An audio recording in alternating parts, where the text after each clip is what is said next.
ಆಗುದಿಲ್ಲ ಅಂತದ್ದೆಲ್ಲ. ಆಗುದಿಲ್ವಾ? ಆಗುದಿಲ್ವಾ? ಸಾಧ್ಯ ಇಲ್ಲ.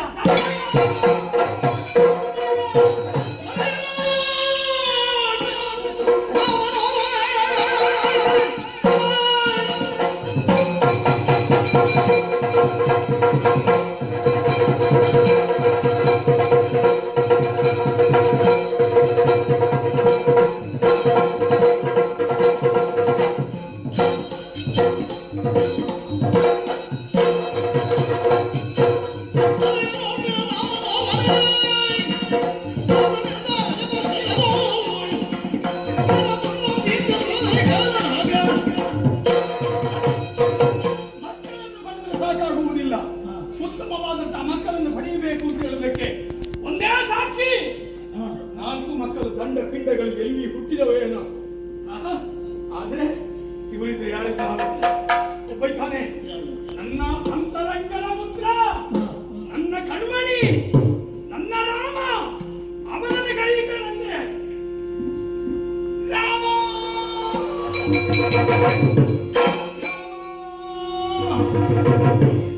ರಾಮ.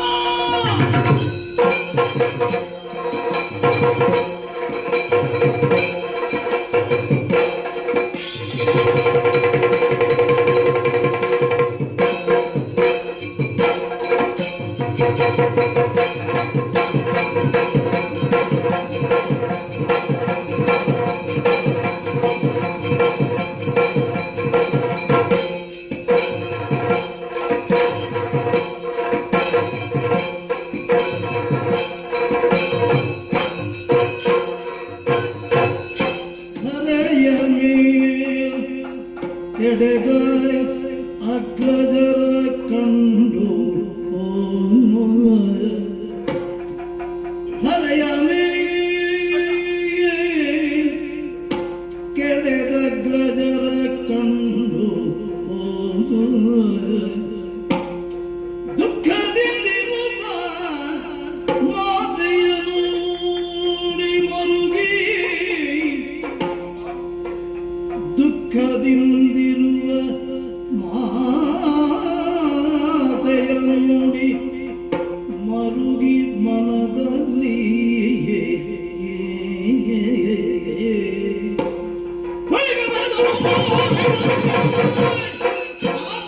ಎರಗಿದ್ದ ನಿಂತ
ವಿಶೇಷವಾದಂತಹ ಪರಶುವಿದ್ಯೆಯನ್ನು ಕಲಿಯುವುದಕ್ಕೆ ಬೇಕಾಗಿ ಆ ವಿಘ್ನೇಶ್ವರನ ಬಳಿಗೆ ಹೋದವ ನಾನು.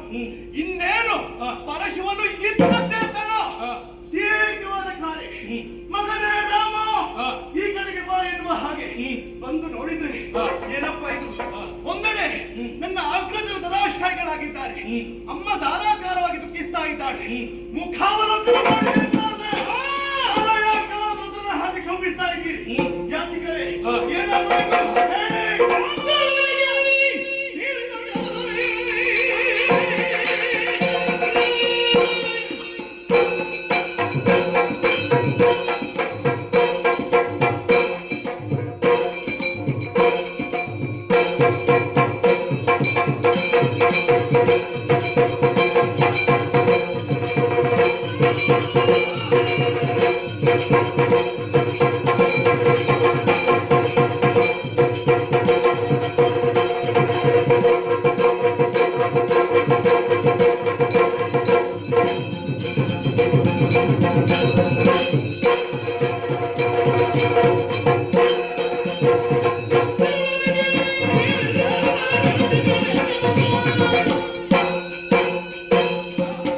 ಭರವಸೆ ಬರುವುದು ಇದ್ದರೆ ಕೇಳುವೆ ನೆನಪಿನ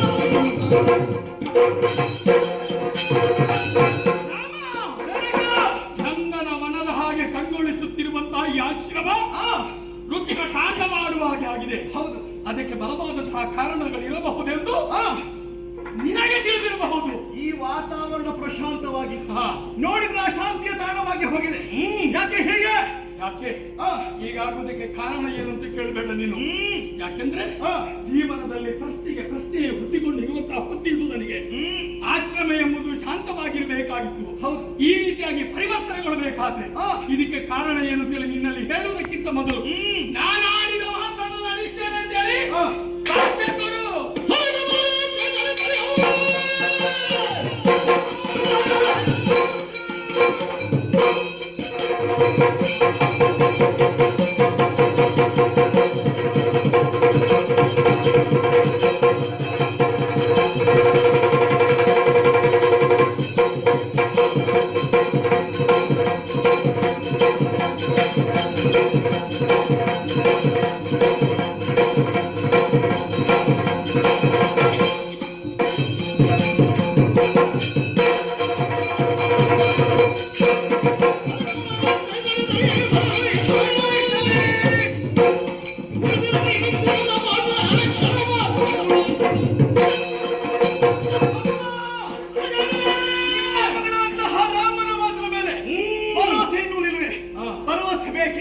ನೀವಾಡಿದಂತಹ ಮಾತನ್ನು ಪೂರೈಸುವಲ್ಲಿ ಎಲ್ಲಿಯಾದರೂ ಹರ ಕಮಲದರು ಅಡ್ಡಯಿಸಿದ್ರು ಕೂಡ ನಾನು ಅವಕಾಶ ಮಾಡಿಕೊಡುವನಲ್ಲ.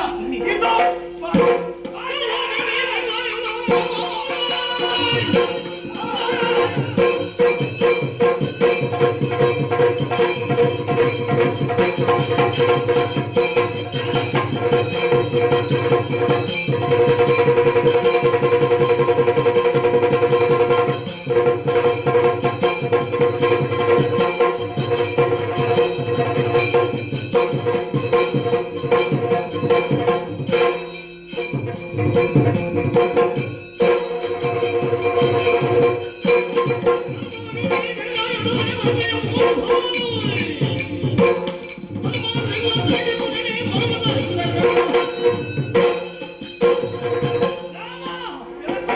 ನಂಬಿದ್ದೇನೆ ಮಗನೇ ನಿನ್ನನ್ನು. ಕರತಟ್ಟಿ ಭಾಷೆಯನ್ನು ಕೊಟ್ಟಿದ್ದಿ. ಮಗನಲ್ಲಿ ಭಾಷೆ ತಿಳ್ಕೊಳ್ಳುವ ಅವಶ್ಯಕತೆ ಯಾಕೆ ಬಂತು? ಪ್ರಶ್ನೆಗಳ ಮೇಲೆ ಪ್ರಶ್ನೆ ಬರಬಹುದು. ಸಂಶಯದ ಬೀಜ ಅಂತರಂಗದಲ್ಲಿ ಯಾವಾಗ ಹುಟ್ಟಿತೋ ತನ್ನನ್ನೇ ತಾನು ನಂಬಿಕೊಳ್ಳುವುದಿಲ್ಲ. ಆ ಪರಿಸ್ಥಿತಿ ನನಗಾಗಿದೆ. ಆದ್ರೆ ಒಂದಪ್ಪ, ಏನು? ನಾನು ಉಳಿದವರ ಹಾಗೆ ಭೋಗ ಪುತ್ರನಲ್ಲ, ಅಲ್ಲ, ನಾನು ಕರ್ಮಪುತ್ರನಿದ್ದೇನೆ. ಹೌದು. ನೀವು ಹೇಳಿದಂತಹ ಮಾತನ್ನು ಈಡೇರಿಸಿಕೊಂಡು ಹೌದು ಮಗ. ನಿನ್ನಂತ ಮಕ್ಕಳು ಹಲವು ಯಾಕೆ? ಹಲವು ಮಕ್ಕಳು ಯಾಕೆ ಕುಲಕೇರತ್ರನು ಬಂಗಾರದಂತಹ ಮಗನೇ. ಏನಾಗಬೇಕು ಮಗನೇ? ಏನು ನೀನು ಹಿಡಿದಿರುವಂತಹ ಕೊಡಲಿ, ವಿಘ್ನೇಶ್ವರ ನಿನ್ನ ಕೈಗೆ ಕೊಟ್ಟಂತಹ ಈ ಕೊಡಲಿ ಪರಶು ಹಿಂದೆ ಮುಂದೆ ನೋಡಬೇಡ. ಆ ಕೊಡಲಿಂದ ನಿನ್ನ ಹೆತ್ತಾವೆ ತಲೆಯನ್ನು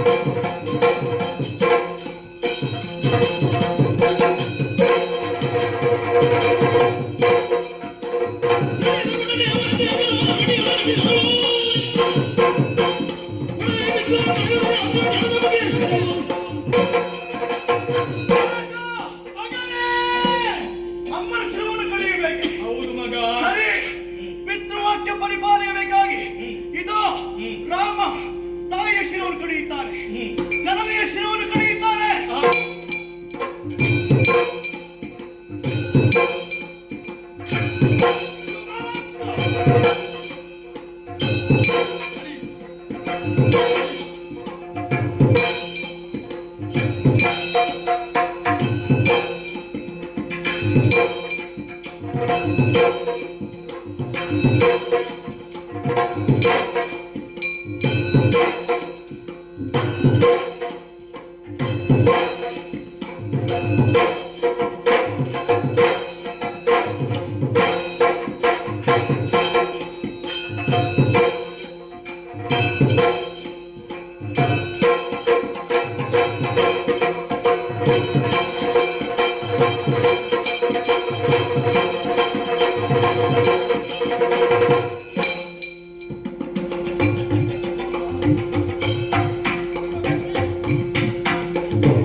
ಹೊರಗಿನಿಂದ ನಯನದ ಹದಗಳ ಮುನಿ ಬರಗಳ ನಿನಗಾನು.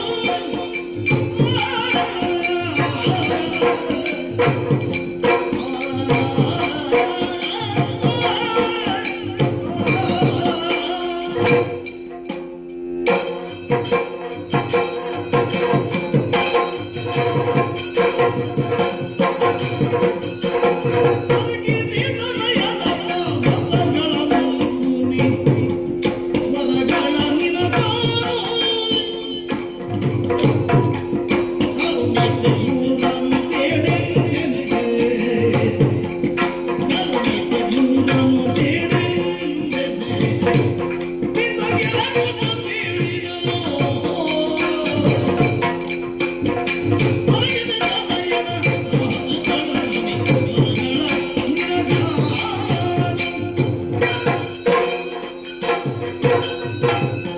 ಹೆಚ್ಚಿನ ಮಗನೇ, ಸಂತೋಷವಾಯಿತು ಸ್ವಾಮಿ. ಅಂತರಂಗಕ್ಕೆ ಆನಂದವಾಯಿತು, ಆ ನಿತ್ಯಾನಂದವಾಯಿತು, ಪರಮಾನಂದವಾಯಿತು. ನೀವು ಆಡಿದಂತಹ ಮಾತನ್ನು ಪೂರೈಸಿಕೊಟ್ಟಿದ್ದೇನಪ್ಪ. ಕೊಟ್ಟ ಭಾಷೆಯನ್ನು ಉಳಿಸುವುದಕ್ಕೆ ಬೇಕಾಗಿ ತಾಯಿಯ ಮಮತೆಯನ್ನು ನೋಡದೆ ತಾಯಿಯ ತಲೆಯನ್ನು ಕತ್ತರಿಸಿದೆ. ಆ ತಂದೆಯ ಮಾತನ್ನು ನಡೆಸಿಕೊಟ್ಟಿ, ಹ್ಮ್ ನೆಮ್ಮದಿ ಆಯಿತು. ಆ ಆ ಹ್ಮ್ ಕರ್ಮಪುತ್ರ ಬೇಕು ಹ್ಮ್ ಎಂಬುದನ್ನು ತೋರಿಸಿಕೊಟ್ಟೇನೆ. ಸರಿ ಬಹಳ ಮೆಚ್ಚುಗೆ ಆಯಿತು ಮಗ. ಸರಿಯಪ್ಪ. ಆದರೆ ಏನು ನೀನು ಮಾಡಿದ ಕಾರ್ಯಕ್ಕೆ ಏನಾದರೂ ಪ್ರತಿಫಲ ಒಂದು ಏನಾದ್ರು ತಗೊಳ್ಬೇಕು. ಪ್ರತಿಫಲ? ನೀನು ಬೇಡ ಹೇಳು, ನೀವೇ ಸಂತೋಷದ ಕೊಡುವುದು ಬೇಡ ಅಂತ ಯಾಕೆ ಹೇಳ್ತೇನೆ ನಾನು? ಹೌದಲ್ಲ ಮಗನೇ? ಅಪ್ಪ. ನೀನು ಮಾಡಿದ ಕಾರ್ಯಕ್ಕೆ ಆ 3 ವರವನ್ನು ನಿನಗೆ ಇಟ್ಟಿದ್ದೇನೆ. ಆ ಕೇಳು ಮಗ. ಕರುಣಿಸು ಮಾದೆಯ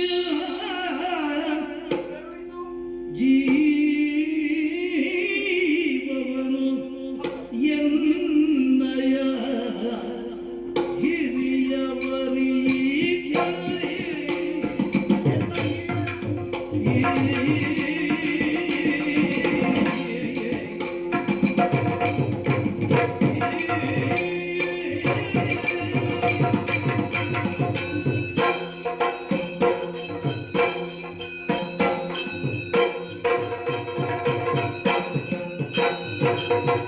ಕರುಣಿಸು ಮಾದೆಯ ಜೀವವನು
ಮಾತಿಗೆ ಮೆಚ್ಚಿ 3 ವರವನ್ನು ಕೊಡ್ತೇನೆ ಎನ್ನುವ ಹಾಗೆ ಹೇಳ್ತಾ ಇದ್ದೀನಿ.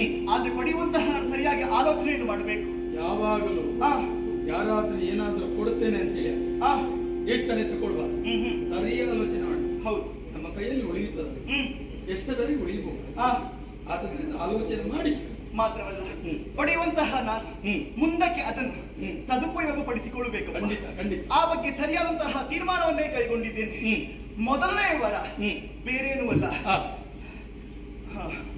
ನನ್ನ ಅಗ್ರಜರು ಧರೆಯಲ್ಲಿ ನರಾಶಯಗಳಾಗಿ ಹೋಗಿದ್ದಾರೆ. ಅವರ ಪ್ರಾಣವನ್ನು ಉಳಿಸಿಕೊಡ್ಬೇಕು ಎನ್ನುವ ಹಾಗೆ ಕರಜೋಡಿಸಿ ಕೇಳುತ್ತಾ ಇದ್ದೀನಿ. ಯಾಕಪ್ಪ? ಅವರು ಬೇಡ ಅಂತೇಳಿ ಅವರನ್ನು ಹೋಗಿ ಬಿಟ್ಟದ್ನ. ಇದ್ದವರು ಸಾಕು, ಇದ್ದವರು ಒಳ್ಳೆಯದ್ರಲ್ಲಿ ಇದ್ರೆ ಸಾಕು. ಆದ್ರೆ ಒಂದಪ್ಪ, ಎಷ್ಟು ಜನ ಇದ್ದಾರೆ ಅಂತ ಲೆಕ್ಕ ಮಾಡುದಲ್ಲ. ನಾವು ಮಾಡುವ ಕಾರ್ಯವನ್ನು ಮಾಡಿ ಮುಗಿಸ್ಬೇಕು. ಅದನ್ನು ಇದ್ದವರು ಮೆಚ್ಚುಗೆ ಪಡೆದ್ರೆ ಸಾಕು. ಹೌದು, ಆದ್ರೆ ಒಂದಪ್ಪ, ಇಲ್ಲಿ ಆಶ್ರಮದಲ್ಲಿ ಇದ್ದವರೆಲ್ಲ ಅವರು ಸತ್ತತೆಗೆ ಸಂತೋಷ ಪಟ್ಟಿದ್ದಾರೆ. ಯಾರು ಇದ್ದವರೆಲ್ಲ ದುಃಖ ಪಡುವ ಇನ್ನೊಂದು ವರ್ಗ ಉಂಟು ಅಂತ ನೀವು ಯಾಕೆ ಆಲೋಚನೆ ಮಾಡುವುದಿಲ್ಲ? ದುಃಖಿಸುವ ನಾನಿದ್ದೇನೆ. ವಿದ್ಯಾರ್ಥಿಗಳಿಗೆ ಹೋಗುವಂತಹ ಕಾಲಕ್ಕೆ ಪೂರ್ಣ ಆಶೀರ್ವಾದವನ್ನು ಮಾಡಿ ಕಳುಹಿಸಿಕೊಟ್ಟವರು ನನ್ನ ಅಣ್ಣಂದಿರು. ನೋಡಿದ್ಯಾ, ಅವರ ಪೂರ್ಣ ಆಶೀರ್ವಾದ ಅಲ್ಲ ಮಗ, ಕಲ್ಮಶದ ಹೃದಯದ ಆಶೀರ್ವಾದ. ಇಲ್ಲ ಇದ್ರೆ ನೀನೀಗ ಅರ್ಧದಲ್ಲಿ ಕರೀಲಿಕ್ಕಿತ್ತ. ನಾನು ಮಾಡಿಕೊಂಡದ್ದು ನೀವು ತಾನೆ. ಬರುವುದು ನನ್ನಲ್ಲಿಗೆ. ಅಪ್ಪ, ನಿಮ್ಮಲ್ಲೊಂದು ಪ್ರಶ್ನೆ ಕೇಳಿದ್ದೇನೆ. ಕೇಳಿ. ಈ ಹಿಂದೆ ನನ್ನ ಅಣ್ಣಂದಿರು ನೀವು ಹೇಳಿದಂತಹ ಯಾವುದಾದ್ರು ಕಾರ್ಯವನ್ನು ಮಾಡುವುದಿಲ್ಲ ಎನ್ನುವ ಹಾಗೆ ಹೇಳಿದ್ದಾರ? ಹೇಳಿ. ಇಲ್ಲ ತಾನೆ. ಕೇವಲ ಈ ಒಂದು ಕೃತ್ಯಕ್ಕೆ ಬೇಕಾಗಿ ಅವರನ್ನು ನೀವು ಕೊಂದು ಮುಗಿಸಿದ್ದೀರಿ. ತಪ್ಪು ಅಂತ ನಾನು ಹೇಳುವುದಿಲ್ಲ, ಆದ್ರೆ ಅಣ್ಣಂದಿರು ಅಂತ ಹೇಳಿಕೊಳ್ಳುವುದಕ್ಕೆ ನನ್ನ ಪಾಲಿಗೆ ಅವರು ಬೇಕು. ನಿನಗೆ ಬೇಕಾ? ಹೌದು, ನಿನಗೆ ಬೇಕು. ಕರುಣಿಸಬೇಕು. ಈಗ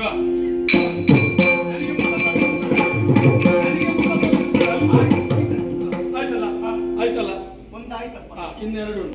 ಇನ್ನೆರಡನೇ ವರ ಬೇರೇನು ಅಲ್ಲ, ನನ್ನನ್ನು ಹೆತ್ತು ಈ ಲೋಕದ ಬೆಳಕನ್ನು ತೋರಿಸಿಕೊಟ್ಟವಳು ನನ್ನ ತಾಯಿ ಇದ್ದಾಳೆ. ಅವಳು ಬೇಕು ಎನ್ನುವ ಹಾಗೆ ಆಶೆಯನ್ನು ಪಡುತ್ತಾ ಇದ್ದೇನೆ. ಅಮ್ಮನ ಪ್ರಾಣವನ್ನು ಅನುಗ್ರಹಿಸಬೇಕು. ರಾಮ, ಅಪ್ಪ, ಬೇಕಾದ್ರೆ ನಾನು ಅವಳನ್ನು ಕೊಲ್ಲಿಕ್ಕೆ ಹೇಳ್ತೇನೆ. ನೀವು ಹೇಳಿದಂತಹ ಕಾರ್ಯವನ್ನು ಮಾಡಲಿಲ್ಲ. ಏನಾದ್ರೂ ಕೇಳುವ, ಬೇಕಾದನ್ನೇ ಕೇಳಿದ್ದೇನೆ. ಅವಳ ಸುಟ್ಟ ಮುಖ ನನಗೆ ತೋರಿಸುವುದೇ ಬೇಡ. ನನಗೆ ಬೇಡ, ನನಗೆ ಹೆಂಡತಿ ಬೇಡ, ನನಗೆ ತಾಯಿ ಬೇಕು. ಅವಳು ಬಂದ್ರೆ ನನ್ನ ಪ್ರಾಣ ಹಿಡಿತಾಳೆ. ಅವಳು ನನ್ನ ಪ್ರಾಣ ಹಿಡುವುದಿಲ್ಲ ತಾನೆ. ನನಗಾಗಿ ಕೇಳಿಕೊಳ್ಳುವುದು ನಾನು. ನಿನಗಾಗಿ? ಹೌದಪ್ಪ. ನನಗಾಗಲ್ಲ. ನನಗಾಗಲ್ಲ, ನಿನಗಾಗಿ. ನನಗಾಗಿ. ಓ,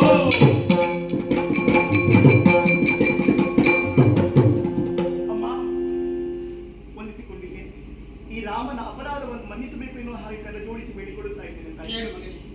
ಏನು ಅಪರಾಧ ಮಾಡಿ ತಂದೆಯ ಮಾತನ್ನು ಉಳಿಸುವುದಕ್ಕೆ ಬೇಕಾಗಿ ಈ ರೀತಿಯಾದ ಕೃತ್ಯಕ್ಕೆ ನೀನು ಮನ ಮಾಡಿಬಿಟ್ಟೆ. ಅದು ಅಪರಾಧ ಅಂತ ಆಗೋದಿಲ್ಲ. ಮರಳಿ ನನ್ನನ್ನು ಬದುಕಿಸುವುದಕ್ಕಾಗಿ ಕೇಳಿಕೊಂಡೆಯಾ? ತಕ್ಷಣ ಬದುಕಿ ಬಂದವಳಿದ್ದೇನೆ. ಅಮ್ಮ, ಏನಾಯ್ತು ಮಗನೇ? ಇನ್ನೊಂದು ಜಿಜ್ಞಾಸೆ. ಯಾವ? 2 ವರಗಳನ್ನು ಸದುಪಯೋಗ ಪಡಿಸಿಕೊಂಡೆ. ಇನ್ನುಳಿದಂತಹ 3ನೇ ವರ ಏನು ಮಾಡಬೇಕು, ಯಾವ ಪಥದಲ್ಲಿ ಸಾಗಬೇಕು ಎನ್ನುವ ಹಾಗೆ ಗೋಚರಿಸುವುದಿಲ್ಲ. ಕಂದ, ನೀನೇ ಅನುಗ್ರಹಿಸಬೇಕು ತಾಯಿ. ಮಗನೇ, ಅಮ್ಮ, ಚಿಂತಿಸಬೇಡ. 2 ವರಗಳನ್ನು ಕೇಳಿಕೊಂಡೆಯಾ? ಅನುಗ್ರಹ ಮಾಡಿದ್ದಾರ. ಇನ್ನು 1ನೇ ವರ ಬಾಕಿದೆಯಾ? ಹೌದಮ್ಮ. ಕಂದ, ಈ ಪ್ರಪಂಚದಲ್ಲಿ ತಾಯಿಯನ್ನು ಕೊಂದವರು ಯಾರೂ ಇಲ್ಲ ಮಗನೇ. ಅದರಲ್ಲಿ ಕೂಡ ರಾಮನಾದ ನೀನು ತಾಯಿಯ ಶಿರವನ್ನು ಕಡಿದಿದ್ದೀಯ. ಈ ಮಾತೃ ದೋಷ ಎಂಬುದು ಖಂಡಿತವಾಗಿಯೂ ನಿನ್ನನ್ನು ಬೆನ್ನು ಬಿಡುವುದಿಲ್ಲ ಮಗನೇ. ಬಾಧಿಸ್ತದೆ. ಅದು ಯಾವತ್ತೂ ಬಾಧಿಸಕೂಡದು. ಅಂತಹ ವರವನ್ನು ಕೇಳಿಕೊ ಮಗನೇ. ಸರಿ. ಜನಕ, 3ನೇ ವರವಾಗಿ ಹೆತ್ತ ತಾಯಿಯ ಶಿರವನ್ನು ಕಡಿದವ ರಾಮ ಎನ್ನುವಂತಹ ಲೋಕಾಪವಾದ ಬರಬಾರದು. ಮಾತ್ರ ಹತ್ಯೆ ದೋಷದ ಪಾತಕ ಎನ್ನುವುದು ಬಾರಿಸದ ತೆರನಾಗಿ ವರವನ್ನು ಅನುಗ್ರಹಿಸಬೇಕು. ಮಗನೇ, ನೀನೇನು ಅಂತೇಳಿ ನಿನಗೆ ಗೊತ್ತುಂಟು, ನೀನೇನು ಅಂತೇಳಿ ನನಗೂ ಗೊತ್ತುಂಟು. ಈ ಕಾರ್ಯಗಳನ್ನೆಲ್ಲ ಯಾರು ಮಾಡಿಸಿದ? ಇದು ವಿಧಿಯ ಆಟ. ವಿಧಿಯ ಸಂಕಲ್ಪವನ್ನು ಬದಲಿಸುವುದಕ್ಕೆ ಯಾರಿಂದಲೂ ಸಾಧ್ಯವಿಲ್ಲ. ಸರಿ. ಆದ್ರೆ ನೀನು ಈ ಪಾಪದಲ್ಲಿ ಮುಳುಗಿದ್ದೀಯ ಅಂತ ಭಾವನೆ ನಿನ್ನ ಮನಸ್ಸಲ್ಲಿದ್ರೆ ನನ್ನ ತಪೋಶಕ್ತಿಗಳನ್ನೆಲ್ಲ ದಾರಿ ಎಳೆದು ನಿನಗೆ ಆ ಪಾಪ ಭಾರದ ಹಾಗೆ ಮಾಡಿದ್ದೇನೆ. ನೀನೀಗ ಪುಣ್ಯಾತ್ಮನಾಗಿ ಬಂದ ಸಂತೋಷವಾಯಿತು. ಜನಕ, ನಿಮ್ಮ ಕರೆಯನ್ನು ಆರಿಸಿ ಕೈಲಾಸದಿಂದ ಓಡೋಡಿ ಬಂದವ ನಾನು. ಇನ್ನು ವಿದ್ಯೆ ಎನ್ನುವುದು ಪೂರ್ಣವಾಗಿಲ್ಲ. ನನ್ನ ವಿದ್ಯೆ ಪೂರ್ಣಗೊಳಿಸಿ ಆ ಬಳಿಕ ಆಶ್ರಮವನ್ನು ಸೇರಿಕೊಳ್ಳುತ್ತೇನೆ. ಮಾತಾ ಪಿತರು ಆಶೀರ್ವಾದ ಮಾಡಿ ಕಳುಹಿಸಿಕೊಳ್ಬೇಕು. ಇಬ್ರು ಒಟ್ಟಾಗಬೇಕಲ್ಲ? ಆಶೀರ್ವಾದ ಮಾಡಿ ಹೋಗಿ ಬರ್ತೇನೆ. ಇಬ್ರು ಒಟ್ಟಾಗಬೇಕಲ್ಲ? ಆಮೇಲೆ ನೋಡೋಣ.